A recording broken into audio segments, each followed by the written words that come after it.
Good morning. Hold on, let me get that that very unhappy individual's face off the screen. Where's my my overlay button here? It's here. So I'll just grab and drop it. Okay. Good morning. Do I look a little rough? I wasn't actually going to do a stream this morning because I got some stuff going on in a little bit, and wow, look at me. But I don't really have, I don't know, I had a little bit of window, and I'm liking doing this, and I love connecting with a whole bunch of you, so I figured, I'll try to squeeze in a short stream this morning, and I only got, I actually got to set my alarm here. I only have like 30 minutes, basically, because I got to prepare for court. Anyways, it is what it is, but yes, it's related to it's related to Freedom Convoy and some interesting things going on. I promise not to do that too much. Good morning, all of you. Good morning from New York State. Jess, where in New York State are you? Because I'm frequently in New York State, coming down 81 through Bimington towards Scranton. Scranton, where Dementia Joe remembers he lived most of his life. Anyways, good morning to all of you, and a very good morning and positive morning to everybody who's here right now or watching in the future. It's really great. I love starting these mornings with you guys and just jumping into the positive frame. It really helped me the past few days because we've been struggling a lot with the book launch because so much stuff was going on and issues and blah blah blah. You know how it is. You try to launch anything, there's always going to be trials and tribulations. We've been dealing with that on the side of the book launch, but everything's pretty good. Just one or two little things that the team had been struggling with. Hold on, let me get the live chat here. Okay, so if you're on locals, Beth, good morning. Okay, I see all your stuff now. Perfect. Isn't technology wonderful, Beth? No, sometimes it's really not. All right. Well, anyways, you're amazing, and thank you for coming here. So, just a reminder, this is the Freedom Coffee live stream, which is your positive stream. This is where we're going to start everything from. We're going to talk about all the funny stuff. We're not going to get all upset and whatever. Not going to let us drag us down. But we're going to acknowledge all the nonsense. And some days we knock it out of the park because it's just so wildly clown world that it's just entertaining to watch. And I don't know about you, I think the whole episode with Doug Ford today or yesterday is quite entertaining. But we'll get to that in a minute. A couple of you have asked me to do this in an audio podcast form. And I mentioned from the very beginning that I will be doing that. It's just when I learn how to not cough as soon as I press go live. It's just a matter of, I figured I would get to about maybe episode 100 or stuff. I got to systematize it in a way that I do the live stream and I can export, upload in like 5 minutes and then grab my bag, go to my car, grab a breakfast, and then go to my truck and drive down to the U.S. So if I can systematize it that way, that it's not so that it doesn't make me end up being an hour later for my arrival in the U.S., then I will do it. So I am going to work towards that. I promise. And hold on, that's me. Okay, so that's the other thing. The other thing, I just put a TikTok video, up on TikTok and Instagram, and I think also on the Twitter as well, by the way. Good morning, Libby. Good morning, Beth. I finally have you on the chat here on Locals.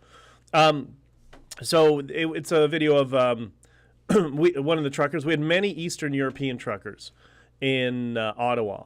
And the reason they were so emboldened to be there is because, well, they don't forget communism. The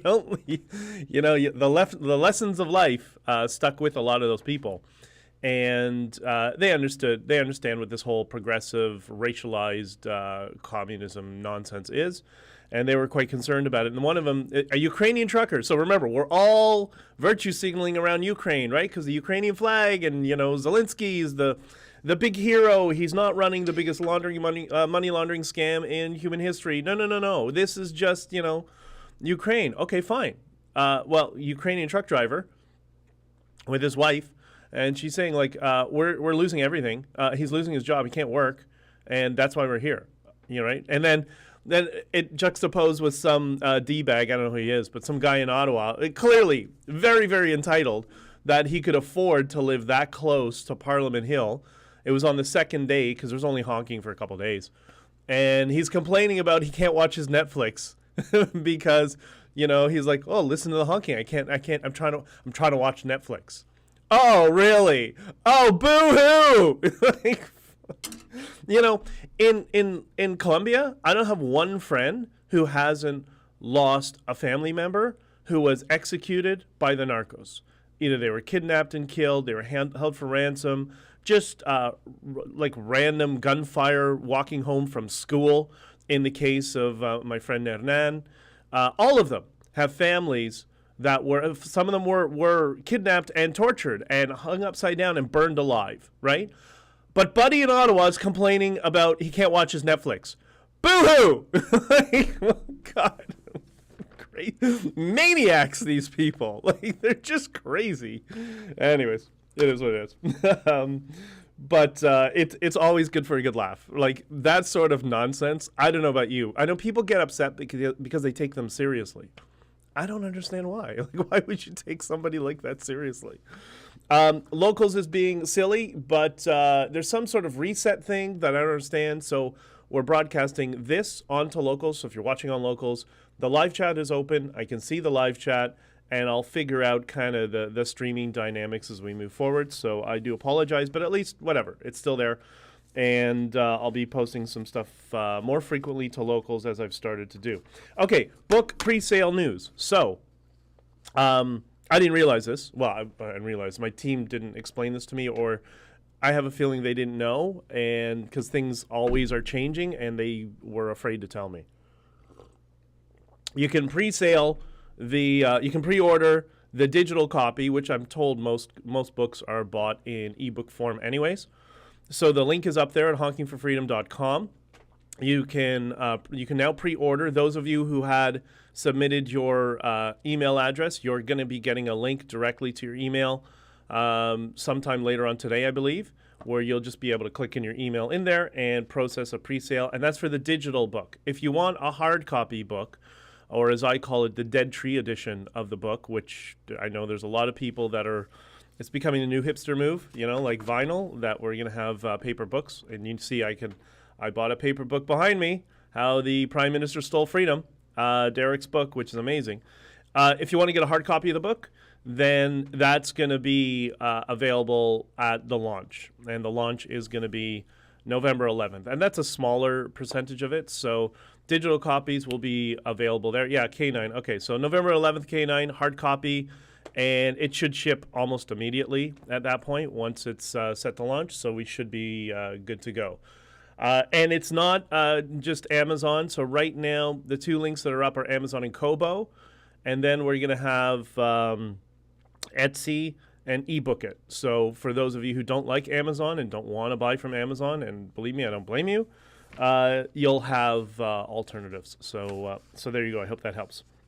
Okay, so the other thing is, I think, for those of you who are in Western Canada, we may have something special. We may be doing an event, a book launch event, with somebody who's, and maybe two people, we'll see if they can both make it, who are quite well known in Western Canada. One person who has been a big, strong supporter of the freedom movement. And we're going to confirm all the details. It would probably be in the beginning of December. And we're just trying to, sort out venue, how we're going to do it and all that sort of stuff. So that will be, if that happens, and I'll let you know more as that happens, that will be in the beginning of December. So people in Western Canada, a lot of us have been talking over Instagram and Twitter and whatever. This is going to be the opportunity for us finally to get together and just have a fun night. We're going to be doing some stuff there, which you'll see. And then after, we'll be able to have some drinks and hang out, maybe do a book signing or something like that. So that is in the works, as well as a couple of other cities as well. And some of these, this is not a Bitcoin event. This is a Freedom Convoy related event sort of thing, I guess you'd call it. But there's going to be a mix of both. There's going to be a mix of both. There's going to be people, in the Bitcoin world that we're going to be doing events with. That's what the Massachusetts one is in Boston. And I'm going to try to go to as many of these events as possible to meet as many of you as possible. So there we go. All right. How are we doing for time? 12 minutes. All right. Good. Doug Ford. How awesome is it? Doug Ford. Hold on. Let's go. So support does not mean Ukrainian people. It's a virtue signal. That means support the globalist laundromat and found the next NATO military base. Jess, that is so well put, and I love the dripping sarcasm. It puts a smile on my face every time. Good morning, Kiss Junkie. Yeah, I got to keep posting these up. Wish we would have shown the video of the endless beatings that happened to the truckers and the protesters. Yeah, I don't understand why. I don't get that from a persuasion perspective. What I would show is a contrast. I would show how peaceful we were, like in my promo video that is some of you have seen for the book that will be available soon. I think today they're going to have it in the website integrated. I'm not sure today or tomorrow. But I would show a contrast. I would show the peaceful protesters, and then I would show how the police, how law enforcement behaved. I don't understand, but it is what it is. They have their strategy, and that's it. You're in Orange County, New York. Where is Orange County? I've driven through it. I just don't remember where it is because I go all the way across I-90 towards Massachusetts often, or I'll go down to I-81, sometimes I-87. So, yeah, I'm all over that state. I know New York. And by the way, for those of you who don't know, those of you in Canada, New York State is a remarkably red state, U.S. politics, red state, so red state, Republican state. And it's amazing. The first time I drove through some of these like rural communities, some of these rural towns, and some of them are really pretty. Like they're really, really pretty. But you see nothing but American flags and MAGA flags. It's hysterical. Like it's really kind of wild. It's awesome. And Elizabeth, good morning. Good morning to you. Good morning to everybody. Matt sees me and hears me loud and clear. Great. Thanks, buddy. Appreciate it. All right. So, Trudeau will use Dougie as a scapegoat. Not an accurate statement because Dougie is the one who blocked he sought an injunction to block the Give, Send, Go money. That wasn't Trudeau. That was Doug Ford that did that. So Doug Ford is equally culpable in all of this. So just to touch on that a little bit. So Doug Ford, for those of you who are Americans who don't know, remember that the mayor, Rob Ford, who was, he was good for a little bit until he got into his drug addiction really took the better of him, which is, most people who are addicts. But Rob Ford he was very much retail politics, like gave everybody his cell phone number. Everybody knew who he was. He could call. They could call the mayor anytime, and it kind of made people feel important, and which is a key in politics that nobody does anymore. They just want to make, what's it called? They just want to make lobbyists feel important. That's what we have now. And Doug Ford, his brother, is the exact opposite of Rob Ford. Doug Ford is out there for the lobbyists. Doug Ford is out for Doug Ford and no one else, and everybody sees it, right? That's just who he is. And it's funny, when Doug ran for the nomination, he had a long list of people like inside the party that he called that either ran or had some sort of ties to the Conservatives. And this is so when they say, oh, the federal party and the provincial party, oh, no, they're two different parties. You hear that all the time anytime they get into trouble. Oh, no, that's the federal party.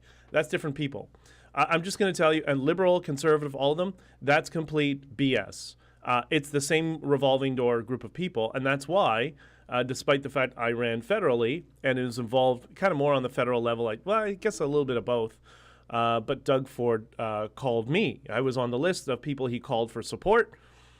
And the first thing I said to Doug Ford when he got on the phone was, I said, Doug, I'm just going to say one thing to you. Make America great again. And he's like, right on, brother. Like, he was all in there. He was Mr. Trump. He said he was a big Trump supporter, but yet he's done the complete opposite, because what makes Trump Trump is he doesn't back down.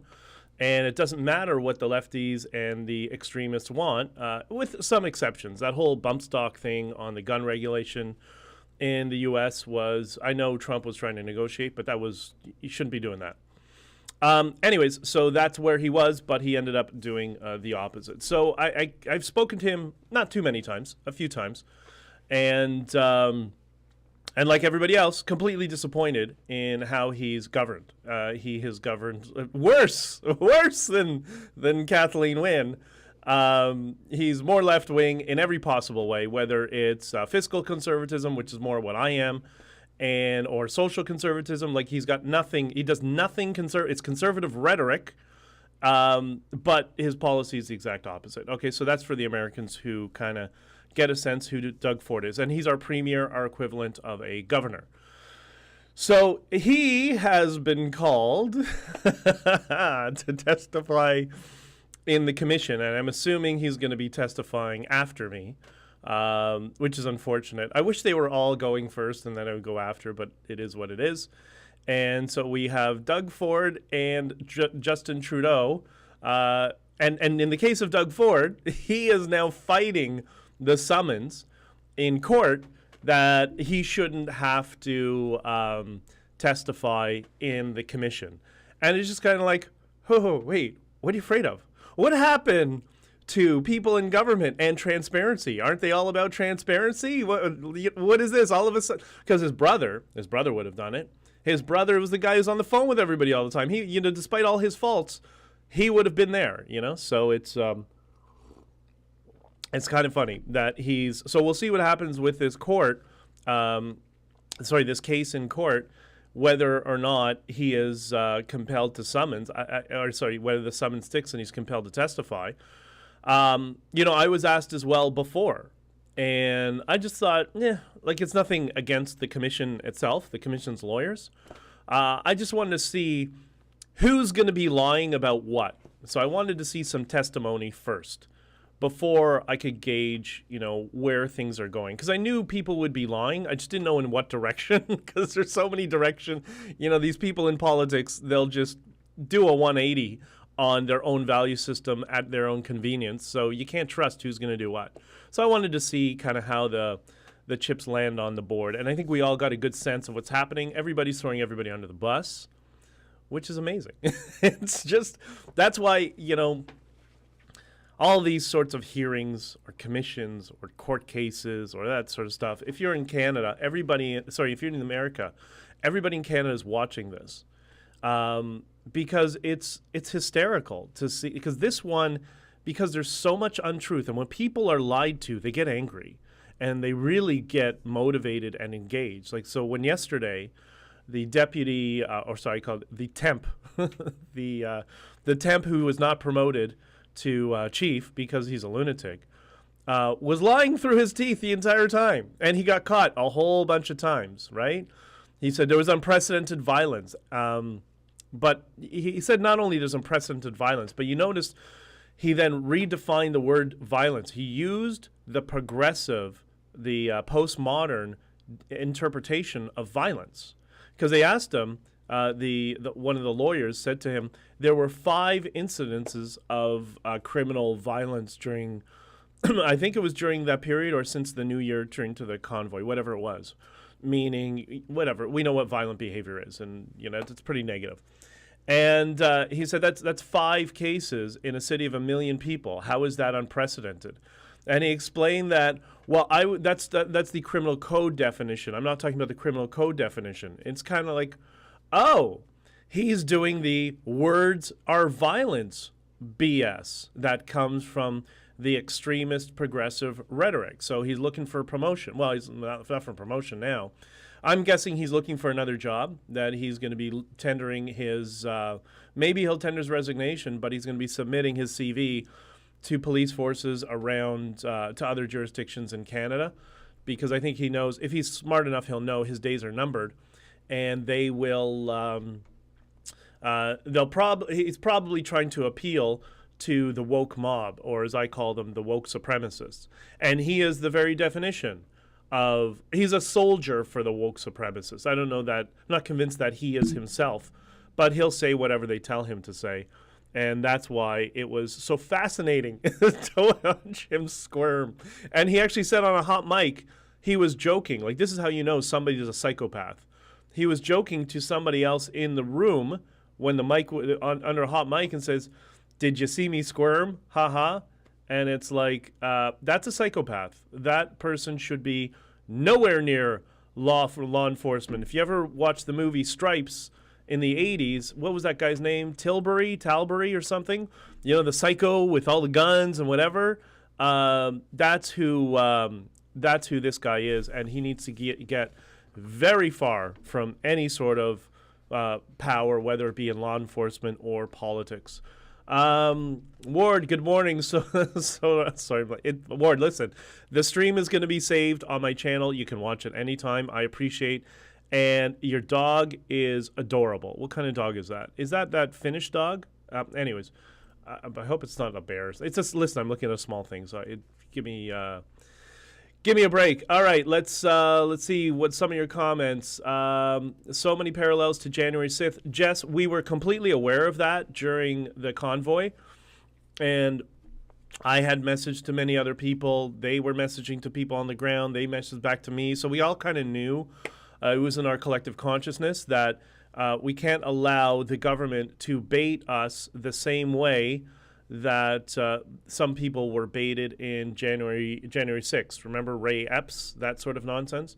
So we were telling everybody, just a number of times I said, and in the press releases I think as well, I said, you do not go into any government building at all, no matter what. You go to a Tim Hortons and a restaurant, and you get gas or fuel on the way or whatever you're going to do, like just be respectful like we always are. And it's not like, you know, it's funny, like this image of truckers that, oh, they're all lawless. Like everybody gets this image from Central Casting. They're smart people. They understand rules, regulations. They understand how to prepare all those PARS documents for crossing the border, and their BOLs and all the paperwork we deal with, and e-logs. And like it's a small business sort vibe. That's what those people are. So despite the fact that some of us might look, you know, a little bit typecast, lots of tattoos, driving a W900 or whatever, that's kind of shtick. It's like driving a Harley Davidson. And there's a big parallel I explained in an earlier episode, that Packard trucks are kind of like the Harley Davidson of trucking. And that's all that is. But all of us have to deal with all the regulations of being in trucking, and it's a heavily regulated industry. So, you know, don't let appearances fool you. They're smart people, and they also have street smarts, so they know when they're getting baited. And all of us knew, like, we can't let the government do to us what they did in the United States in January 6th, and we know they'll try. We knew they would try, and they're still trying. They're still trying right now. They're trying to rewrite history. Like it's crazy. So maybe because he has testicular fortitude of Timbits and very broad. You're talking about Doug Ford. Yeah, maybe his testicles are actually Timbits. For people in the U.S., Timbits are little testicle-sized donuts, and that would definitely explain a lot. That's awesome. He's afraid of something. Obviously, maybe there are pictures of him on the blackface Kool-Aid spout. 100%. Well, you saw. Remember, he said, what did he say about Christopher Friedland? Doug Ford, something like Christopher Friedland is my spiritual guide, or some sort of nonsense like that. Like, woo! All right, Airhead is your spiritual. Anyways, it was crazy. It was so that's Doug Ford. Not a conservative in any way, shape, or form. Yeah, he screwed his own sister-in-law out of Rob Ford's money. That's kind of the type of person that he is, which is no surprise. He screwed his sister-in-law out of money, And he screwed the hard-working people in the trucking industry out of all these donations. He screwed you. He screwed all of you who donated money to the cause, to the Freedom Convoy. Doug Ford blocked your money by seeking an injunction, which forced GoFundMe to ultimately return the money because nobody around us would listen to me and set up a Delaware Corp in the U.S. to move the money in there, which is another, blows my mind. I wanted to strangle somebody in Ottawa. Some of you might know who that person is. But, yeah, so he screwed all of you out of your freedom to donate to the Freedom Convoy and to the truckers and to help those guys out. That was Doug Ford that did that. Justin Trudeau was a coward and was hiding the entire time, was trying to deflect to everybody else. Oh, make it the mayor's problem, make it the police problem, make it the province's problem, whatever. And then ultimately, like the spoiled, whiny bee that he is, he just, brings in martial law. Like, remember he did that he can't control his temper, right? Remember he did that in the House of Commons, where he grabbed that woman by her arm and, pushed her out of the way, sort of thing. Because, he's got that mentality. He can't control his temper. And when he doesn't get what he wants, eventually he loses his temper, which is exactly what he did with the EMA. So, and then they froze our bank accounts, my bank accounts, and a whole bunch of our bank accounts and credit cards and all our sort of stuff. So that was Justin Trudeau.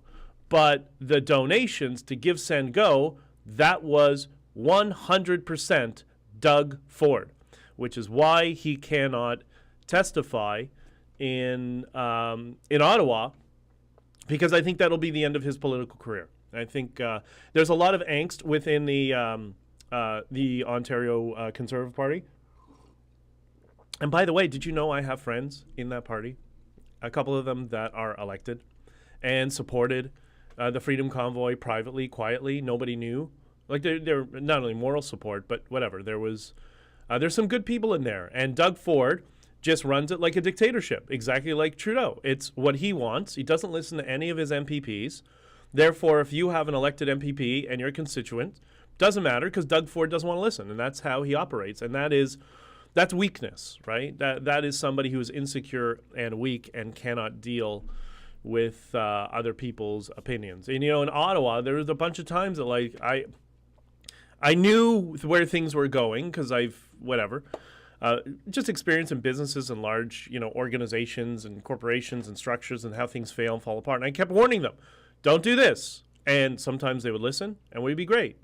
And then sometimes, no, we want to do it. We feel that it's right. I'm like, what can I tell you? Like in terms of setting up an infrastructure for money and setting up a legal team in the United States and have that legal team be custodians of that money and have them litigate against the government. And I was overruled. And I'm like, guys, you don't. But what am I going to do? It's not the BJdichter show. If it was, I hoped it would have been, at least some aspects would have been a little smoother. But it is what it is, right?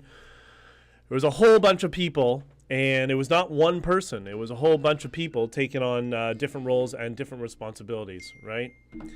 But I just got a funny text message related to all this. Okay, good morning from St. Albert. My early morning, great listening. Thank you very much, Suzanne. I appreciate it. And Suzanne, if you're out and about, let me know, because I've had a couple other people tell me, if you think it's time for me to do this in audio podcast form, because we're getting there. Okay, a couple of more questions. They're getting to testify. Yeah, we don't know. I don't think he can be compelled to commission. The commission lawyer says that if someone refuses a summons, it's a max $400 a day fine. He can say no. That's true, but I think that would be politically damaging to him.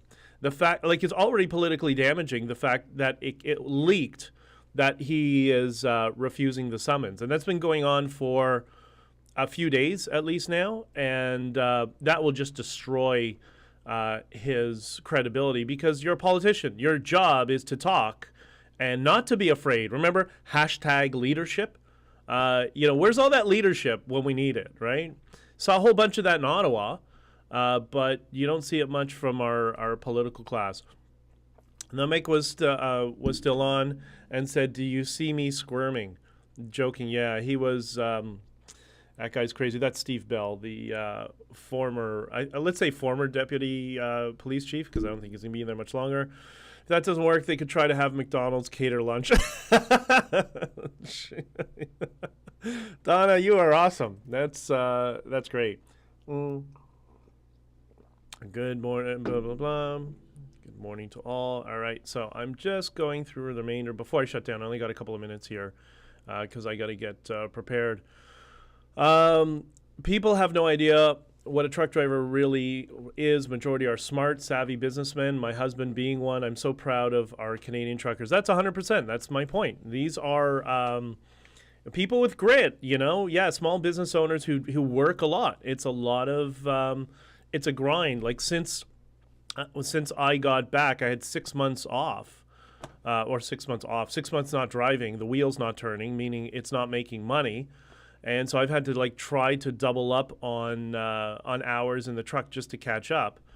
And, it's tough. It's a grind. I mean, I personally love it. And maybe because I've only been doing it for a few years, I see it as total freedom and get away from the chaos of people here still wearing masks all over the place outside. What's wrong with you? The whole world, I don't know, maybe. I was all over the Western Hemisphere for a couple of months, and I saw very few, if any, masks. So, I took my money out of TD because of it. Yeah, a lot of people took money out of banks, and I'm not shilling here for Bitcoin, but this was the use case. For people who are into Bitcoin, this was a major event because it justified all the hyperbole about, governments and authoritarian governments seizing your bank accounts. They say in Bitcoin, Bitcoin is a single signature event. So you have a Bitcoin wallet and nobody can touch it. In a bank account, it's multi-sig, meaning there's 3 people who have to agree for you to access your money. You, the government, and the bank. And if any of those 3 entities don't agree that money is yours, it's gone because it's just a number on a spreadsheet. So, but I won't get too much into that. I know this is not a Bitcoin space. Doug is the last conservative leader to fall. He should resign like Christine Elliott did. 100%. He should resign. The only problem is, there's a lot of friction within that party right now. So there are people that have wanted Doug Ford gone from day one. But there are people that in that party that really should be in the Liberal Party. They have no business being in the Conservative Party. And that's always what's dragging down conservatives, because when you do that and you have a conservative government who doesn't do conservative policies, what happens in the next election cycle? Conservatives don't go out to vote because they're like, oh, why bother? And then what happens? You get a whole bunch of basically veiled communists in office, and it's because conservatives aren't appealing to conservative values. And listen, there are some conservative values that are more conservative than I am. Okay, that's good. I'm good with that, but at least they're sticking to what conservatism is, just like liberals aren't sticking to what liberalism is. They're doing this whole progressive communist nonsense. It's crazy. Truth is, trucker convoy was peaceful. Doug Ford committed crimes against humanity. Accountability for all who took part needs to be held accountable. Amen, Sheila. And that's part of the reason he's going to resist testifying, because I think that's the end of his political career. And you know what? He's going to get fined $400 a day. Is that just during the commission while it's going on? Or is that forever? I'm assuming it's just through the commission. So it'll kill him politically. What do you think the biggest reason Ford doesn't want to testify?